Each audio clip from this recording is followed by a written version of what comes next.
Otherwise, if you didn't agree with that injustice, you would be actually raising questions. Why these people of M23 being treated like this? Why having 100,000 refugees here in Rwanda? That's where you would start from. Not start from asking Rwanda, are you supporting M23 or not? Are you still denying it? Because you are asking the wrong question. The issue is not whether anybody supports M23 or not. The issue is, what is actually the problem of M23? That's the question you should have asked, in fact. What is the problem? What is this thing called M23? Are they human beings? Are they this? Are they Rwandans? Are they Congolese? Are they that? Why? Why do they exist? Why do they even have arms and are fighting in their own country?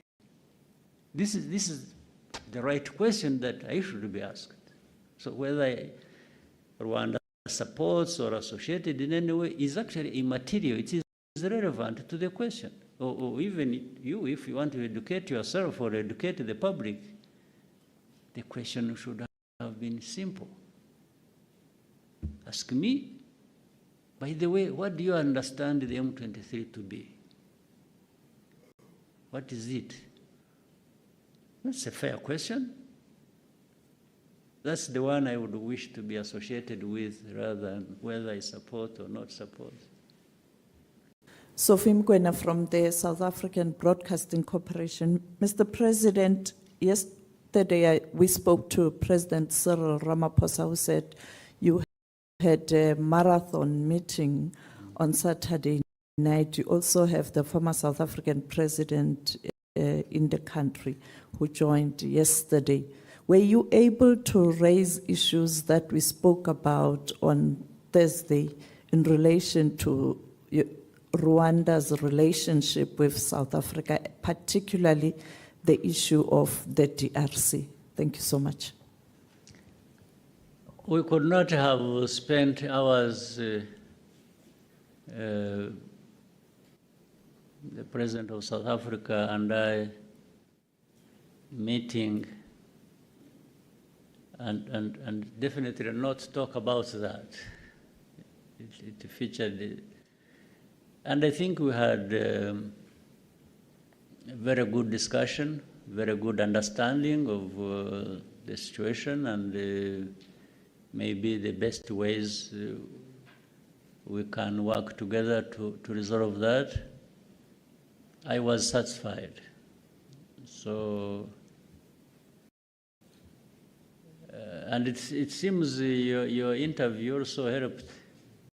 The discussion you had and the questions you asked maybe informed all of us and prepared us for that discussion. So we had even a reference point. So we definitely did discuss that, and I'm satisfied. I hope the President himself is satisfied that we can make good progress on a number of fronts to resolve the issues. So I told our friends, these powerful friends of ours, I've even said it publicly, when it comes to defending this country that has suffered for so long and nobody came to the help, I don't need permission from anybody.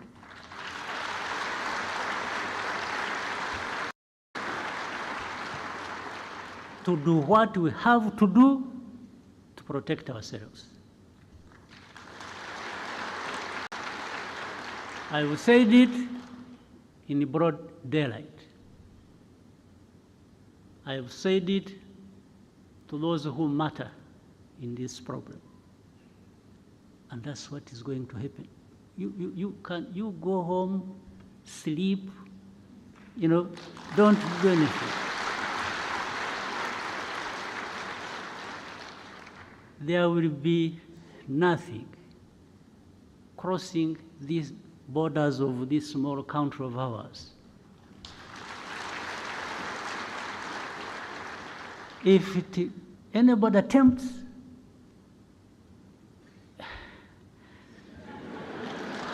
we have decided to bring videos on something nobody talks about: African politics, economy, and increasing power. Here's a reminder to please like and share the video and subscribe to our channel to watch more videos on Africa's geopolitics, economy, and changing landscape. Let's continue now. So, who is in charge of what? In this world, who now does what? Now there comes the Eastern Congo conflict as such. One,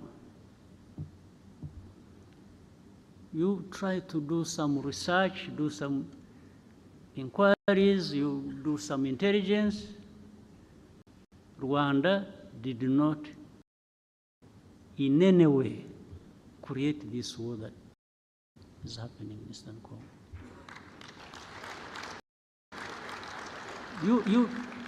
For me, I'm giving a fact. Go and investigate and prove me wrong. Rwanda never got involved in starting this fighting that has happened in Eastern Congo.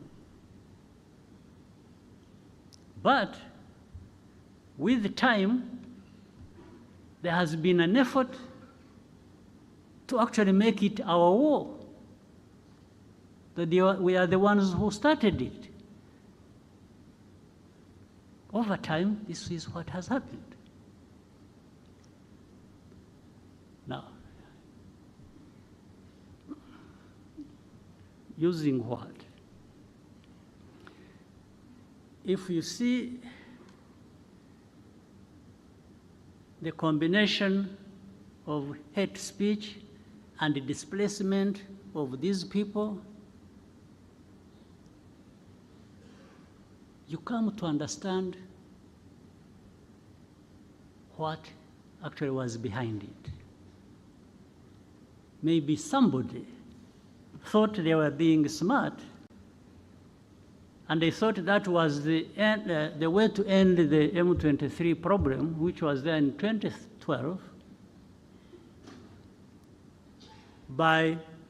because there is ethnic cleansing, pushing these Tutsis to Rwanda, to belong there because that's where they belong. And Kagame is a Tutsi, he's the president of Rwanda. Let them go and join their president. This is what is behind it. One time we had a meeting and we were having an argument with the leaders. And of course there was a contradiction in some of these people's argument. I asked specifically, I said, and that's that one responsible for Congo.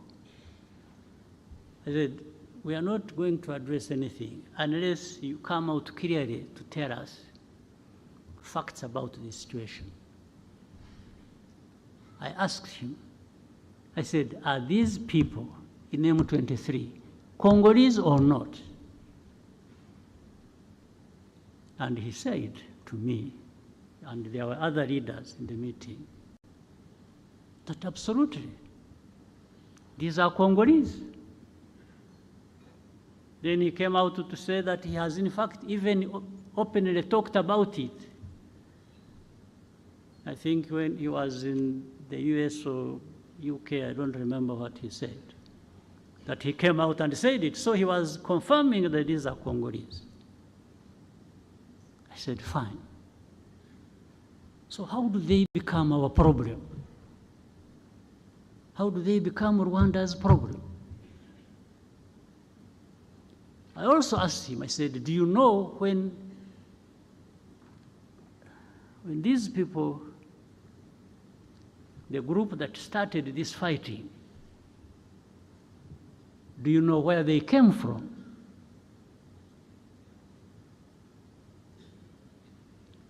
In fact, before he answered,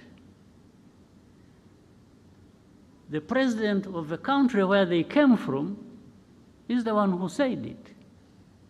He said, no, actually they came from, this man refused to solve their problems, and they decided to cross the border and go back where they belong. So then I asked him again, I said, so how do you keep associating Rwanda with this problem? I even asked him, I said, why did you, the other day, bomb our territory? Because they had been sharing with artillery, heavy artillery across the border onto our territory in Kinigi. There are people here who know it. I said, why? What are you doing? What do you want? And he just said, no, but this, they should go back. I said, go back where? Those who came here, they were about between 500 and 600 when they ran away on 2012, 2013. There are those who crossed and came here, about between 500 and 600 fighters with their arms. What we did, we put them in a camp in what is this, former Kibungo, Ngoma areas. That's why I put them as refugees. And we removed the arms, actually handed back the arms to government in Kinshasa. This they know, they can't even deny.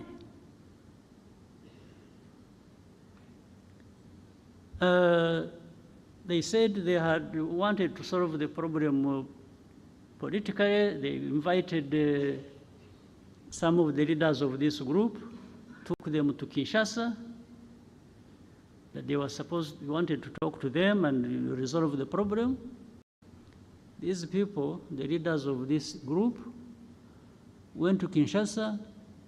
They are put in a hotel, spent 5 months without seeing anybody to talk to them until they left. Of course, they left heavy bills behind in the hotel. Nothing else. Now, but when you see, then you would see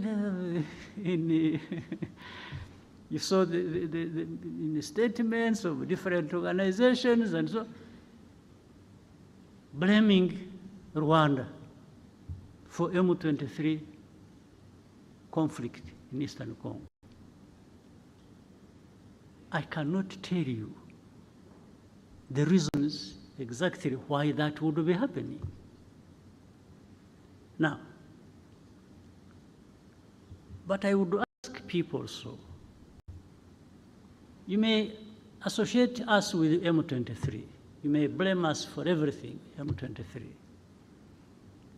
What do you say about FDLR that is in Eastern Congo for the last 30 years, more or less?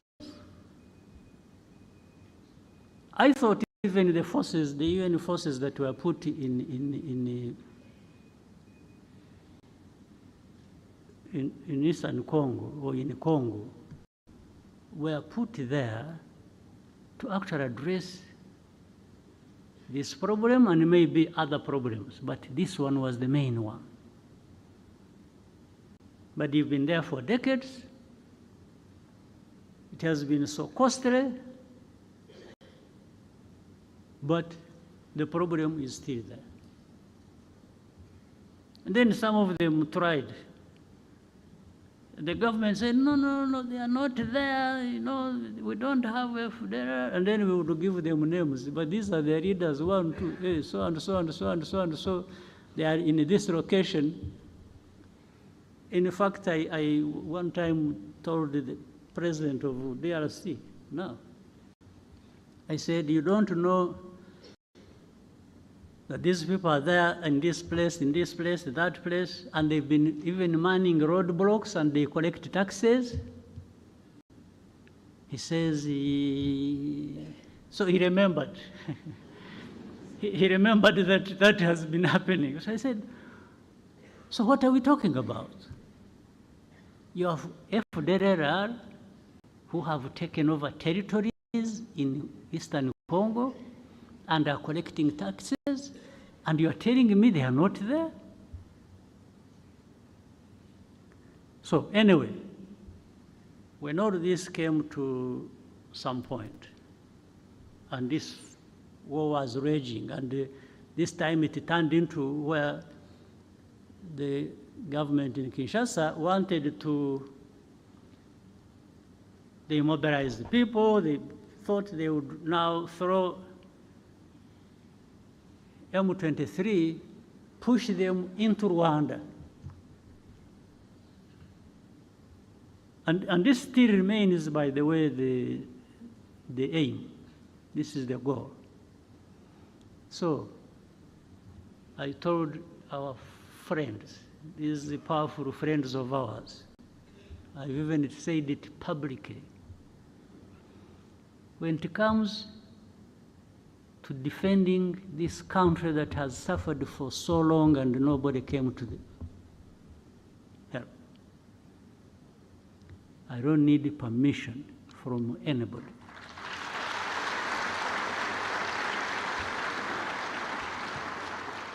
To do what we have to do to protect ourselves. I have said it in broad daylight.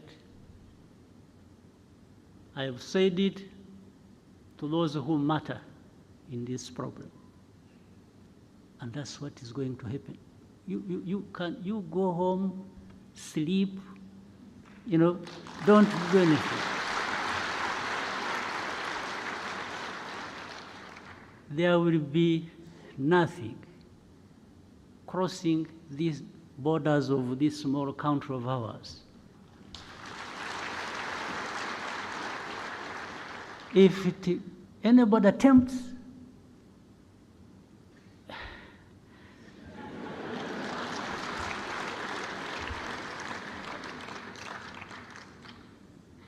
so ntimugatinye ibitumbaraye.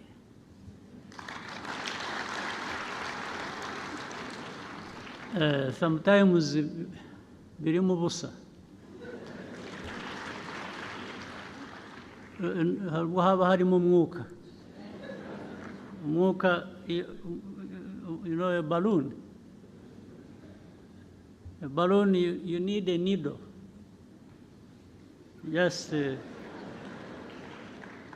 ibyari birimo ukayoberwaho bigiye. Mugatinya ibitumbaraye. And I'm saying this, not only that. Ikindi nuko, where we have been, 30 years ago, there is nothing worse that can happen to us.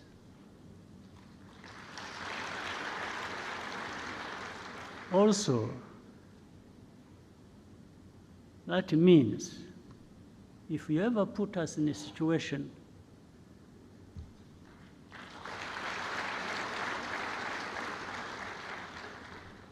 you have seen, I have not answered these insults that are coming from the south, from the west. Those ones don't kill. So I cannot go, that's not us. But they learn something with time. They learn something that they made a big mistake. Absolutely, a big mistake. That's why I was telling the young people, happily who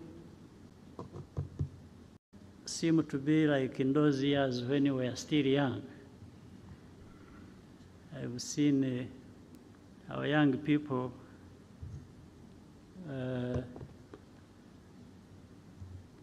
they are really ready to fight for and defend this country.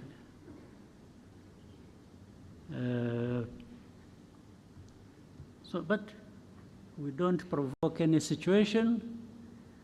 We don't, in fact, we've even refused to be provoked. We are provoked and we ignore it for as long as it hasn't crossed a certain line. But the rest, these are just words, people talking and here and there, blaming us for everything and making us carry our own burden, but also other people's burden. No, we carry our own burden. We know our burden we have to carry, but making me carry somebody else's burden is going to be a problem. It's really going to be a problem. It won't happen. So, for the defense of this country, when we are right, when we are attacked, I don't ask anybody's permission, not at all.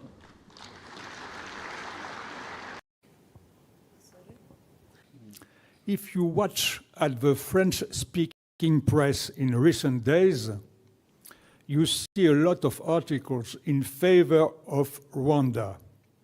Anyhow, there is often an incidental headline that asks the question, but who is Kagame really? The propaganda of your enemies, particularly in Congo, describe you as a cruel and bloodthirsty tyrant. Do you try to change this image? For example, in most of your official photographs, you look severe and distant. This can contribute to fueling controversy. If you wear a slight smile like all your fellow presidents around the world, do you ultimately like or dislike being fed, sometimes hated, in the Western world? Thank you. Good.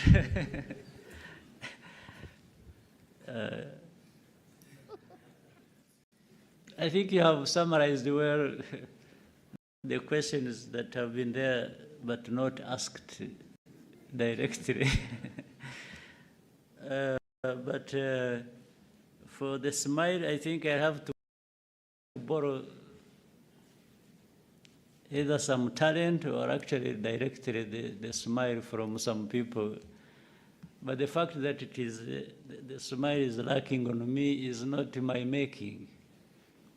Maybe it happens accidentally.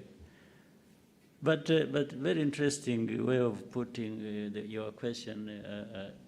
I try to answer it this way. Starting with who is me, who is the person. I have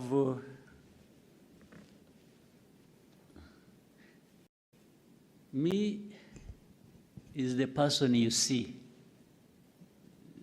I'm not hiding anything. What you see in me is what I am.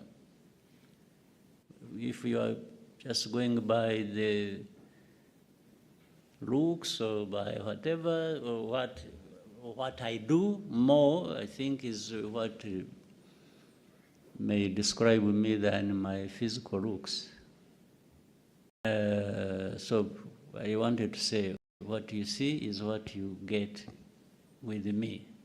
In most cases, in words or in deeds, they relate. My deeds and my words tend to relate. My looks may be different from that, may be different from my deeds and how I think.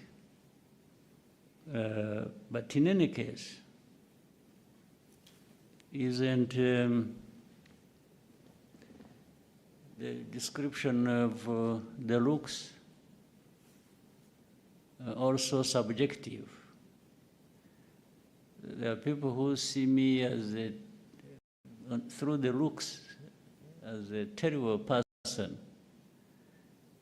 There might be others who say, after all, there's nothing bad looking like that. So it's subjective. But to the point you're making about tyrant or cruel, or you see, you can't be bad to that extent. Cruel or a tyrant or bloodthirsty or whatever, and hide it. It's difficult. Even if you try to hide it, there is a moment it betrays you. And that also, once it has come out or once it is not there, you register the feeling, the description, from people who have to deal with you. If I was, some of the things people have said about me or described me as, I mean, the judgment is out there, either for the people of this country or other people somewhere else. And it wouldn't just be confined to the press, because the press is full of individuals. But these individuals don't add up to a population that is as big as Rwanda's, even if Rwanda is very small. These are just individuals. 5 in France, 10 in America, 3 in China, 2 in Belgium, and so on and so forth. If you add all of them up, and they are even all negative and saying things about me, surely these can't be the people that are right and the rest wrong. But they only take advantage of the platform they have, they're able to command even people who don't know what you're talking. There are many people who even don't know about Kagame and get to know him by what a journalist has said, or one in the press has said. And in many cases, in my experience, some of them have started by hearing what the journalist said, and they ended up saying, but we've been told lies, when they come to know this through other means, either by direct contact or visit or whatever, and interaction with other people who know this person that has been talked about. They may say, this person told us lies. And consistently, over many years, has been telling us lies. What we saw, what we heard, whether it is this city, whether it is the person, whether it is this. They say, no, but what we are being told is completely different from what we have seen or experienced. So, and of course, there is a particularity with the Western press. The Western press, I mean, you will find out there are things that were said about this country 30 years ago, 25 years ago, that are being repeated now, which means, according to them, nothing has changed. They talk about Rwanda, very poor population. We are poor. We are not where the developed countries are, for sure.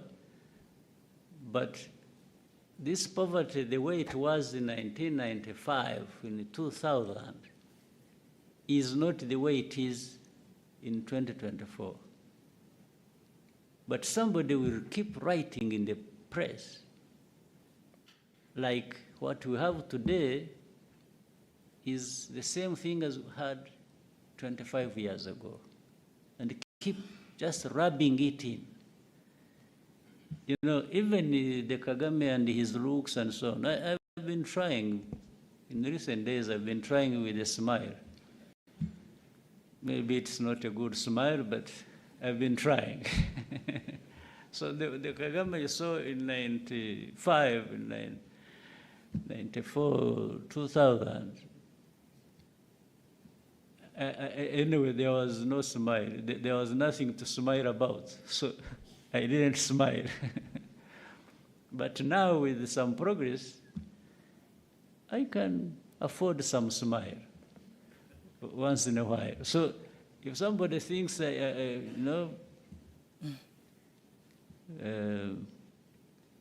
that, I have even grown gray hair. Last time I had black, my hair was black, and now it is gray. It is actually disappearing. I may be bald, but so if you think the Kagame you saw 20 years ago is the same now, no, it is a misrepresentation. But even then, that time, I looked different, and the press may not have liked the way I look,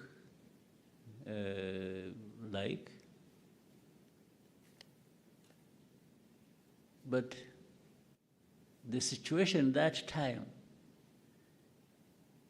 maybe looked like that itself. So I can't be in a heap of dirt and then I'm smiling. I mean, that's a lie. I would be a liar. I would be pretending. I would actually be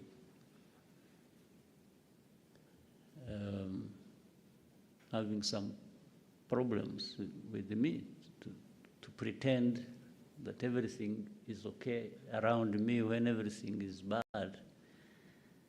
So, finally, the Kagame you see, or there, or you like, or you don't like, is going to be there anyway.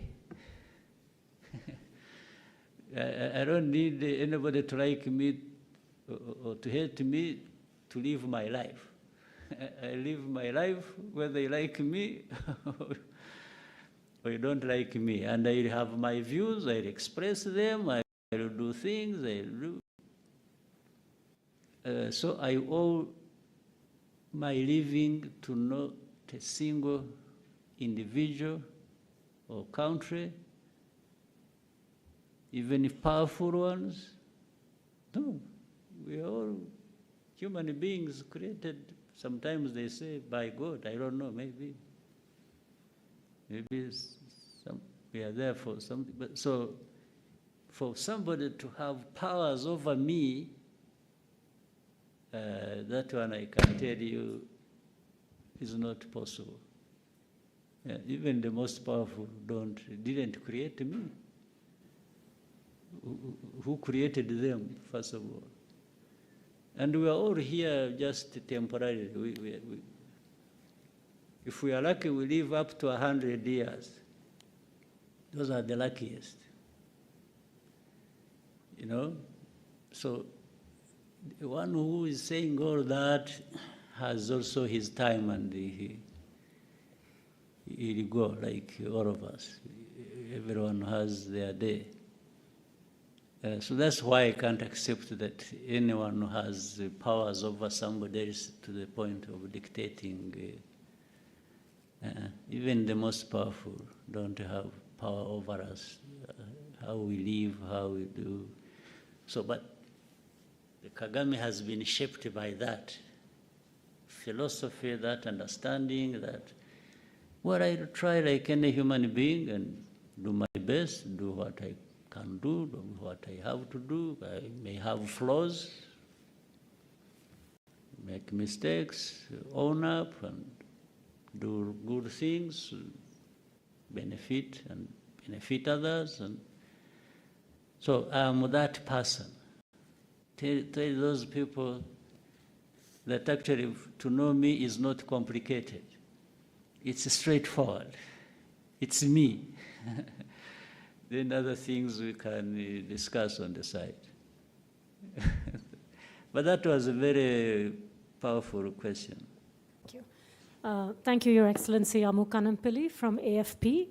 My question is about the March 23 movement in Eastern DRC. Your government has previously denied backing the movement. Does that denial still stand a year and a half later? And what is the current relationship between Rwanda's government and the M23? Thank you. Well, those who accuse us, I would ask them why they actually don't support M23 themselves, including AFP, you as a journalist. Why don't you support M23? Or why is the question, you support M23 or you don't support M23? First of all, what is M23? M23 is an organization born in and out of Congo. That's number one. Number two, these are Congolese. And you will hear even Congo admit it. Now, why do they exist? Why are they fighting? Why do they have arms? Is another question. It is also a simple question. They exist because they have been denied their rights as citizens of that country. They are called Tutsis of Rwanda. Fine. But then you need to be educated also a little bit about history. We have Rwandan communities in Congo who are Congolese, and by the way, these are not just Tutsis. It is the same social structure of a country that is also there in Congo. Like, in fact, we have other neighboring countries where they are, but they are citizens of those countries. We have 100,000 people originating from this community, 100,000 who have been living here in Rwanda in refugee camps for the last 2 decades. Why? Because they are being uprooted from their ancestral homes, persecuted, and sent across. In fact, there are more in Uganda. There are 300, there's 100,000 here, there are hundreds of thousands there in Uganda, more numbers. So M23 is born out of that situation. That's why I asked the question. I said, well, why wouldn't anybody else, why are we being accused as Rwanda of supporting M23? And I'm saying even those who accuse us, actually I should accuse them of not supporting M23 because it is as if they agree with the injustice that is being done to this community. Otherwise, if you didn't agree with that injustice, you would be actually raising questions. Why these people of M23 being treated like this? Why are we having 100,000 refugees here in Rwanda? That's where you would start from. Not start from asking Rwanda, are you supporting M23 or not? Are you still denying it? Because you are asking the wrong question. The issue is not whether anybody supports M23 or not. The issue is, what is actually the problem of M23? That's the question you should have asked, in fact. What is the problem? What is this thing called M23? Are they human beings? Are they this? Are they Rwandans? Are they Congolese? Are they that? Why? Why do they exist? Why do they even have arms and are fighting in their own country? This is the right question that I should be asked. So whether Rwanda supports or associated in any way is actually immaterial. It is irrelevant to the question. Or even you, if you want to educate yourself or educate the public, the question should have been simple. Ask me, by the way, what do you understand the M23 to be? What is it? That's a fair question. That's the one I would wish to be associated with rather than whether I support or not support. Sophie Mkwena from the South African Broadcasting Corporation. Mr. President, yesterday we spoke to President Cyril Ramaphosa, who said you had a marathon meeting on Saturday night. You also have the former South African president in the country who joined yesterday. Were you able to raise issues that we spoke about on Thursday in relation to Rwanda's relationship with South Africa, particularly the issue of the DRC? Thank you so much. We could not have spent hours, the President of South Africa and I, meeting and definitely not talk about that. It featured, and I think we had a very good discussion, very good understanding of the situation and maybe the best ways we can work together to resolve that. I was satisfied. So, and it seems your interview also helped. The discussion you had and the questions you asked maybe informed all of us and prepared us for that discussion. So we had even a reference point. So we definitely did discuss that, and I'm satisfied. I hope the President himself is satisfied that we can make good progress on a number of fronts to resolve the issues. So I told our friends, these powerful friends of ours, I've even said it publicly, when it comes to defending this country that has suffered for so long and nobody came to the help, I don't need permission from anybody.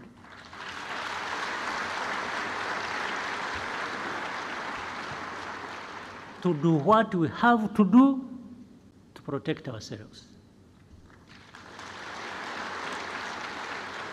I will say it in broad daylight. I have said it to those who matter in this problem. And that's what is going to happen. You go home, sleep, don't do anything.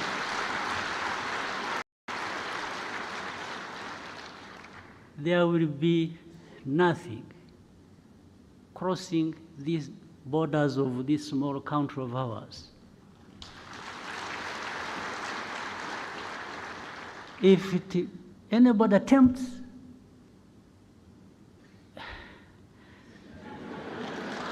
we have decided to bring videos on something nobody talks about: African politics, economy, and increasing power. Here's a reminder to please like and share the video and subscribe to our channel to watch more videos on Africa's geopolitics, economy, and changing landscape. Let's continue now. So, who is in charge of what? In this world, who now does what? Now there comes the Eastern Congo conflict as such. One, you try to do some research, do some inquiries, you do some intelligence. Rwanda did not in any way create this war that is happening in Eastern Congo. For me, I'm giving you a fact. Go and investigate and prove me wrong. Rwanda never got involved in starting this fighting that has happened in Eastern